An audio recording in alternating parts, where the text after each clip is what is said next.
Hi everyone, Susan Brown again with a few questions answered for you.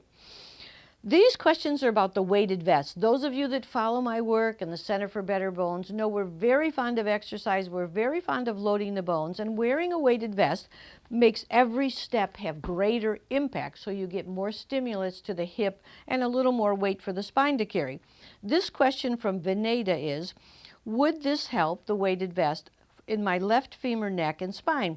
Well, of course, the vest is particularly very good for the hip because with every step you have heavier weight, and it's particularly very helpful for lightweight people because I've mentioned the research many times that to maintain your hip bone density as you age, they calculate that a person who weighs perhaps under, say, 110, 120 has to walk 18,000 steps a day, where a heavier person, like 150 pounds, only has to walk 5,000 or 6,000 steps a day to maintain their hip bone density. So the weighted vest is a solution that the researchers say, well, wear weights then, so every step you have more impact, it puts more load on the bones.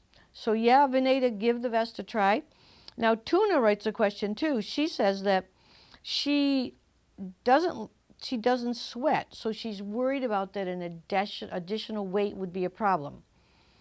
I don't know what to say there, Tuna, because when you wear the weights, you don't really have to sweat. I mean, they're heavier weights. You're not running with them, although you could run with them.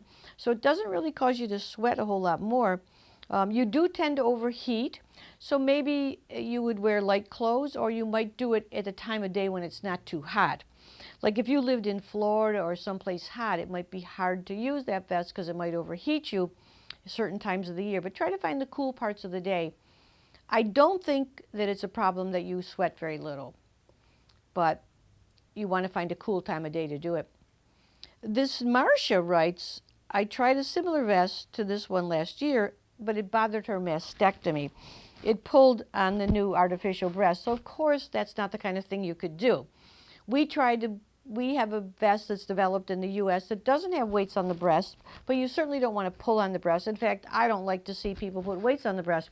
There is a new gadget we're getting, which is a belt, a waist belt, a weighted belt, so that you have directly no impact to the breast, but you directly have more weight with each step. So that's another way of doing it.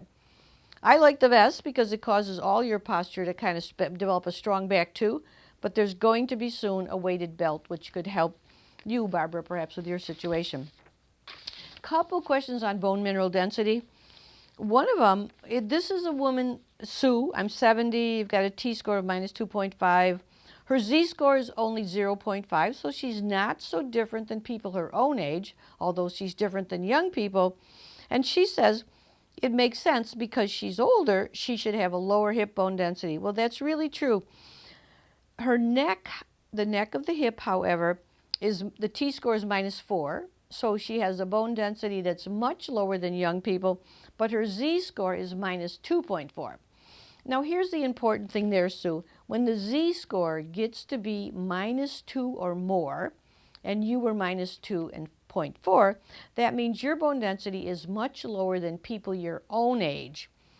Now it could be you're thinner than people your own age, you're a smaller person, so your bone density is very related to body size. But generally, when you get to a minus 2 Z-score, that's when the doctors should do a complete workup. So I see that you're doing some physical therapy and you've been refusing Prolia for several years. You should look up on the internet our medical osteoporosis workup, and you can call my office. We'll send you that if you want. This is a list of tests the doctors should do if the bone loss is excessive.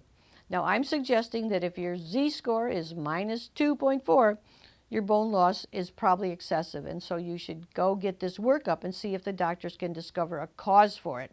One thing is just to say, look, I'm not going to take those drugs. I don't like the side effects, but you want to find out if the bone loss is excessive, you want to find out why, and you want to correct that. George writes a funny comment.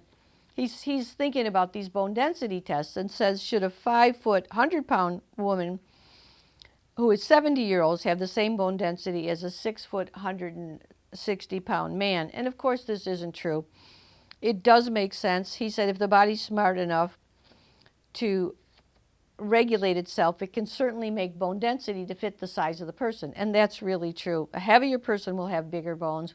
However, and we always take with a grain of salt the bone density on a really slight person because they're going to have smaller bones. And remember, that bone density machine is very influenced by size of the bone.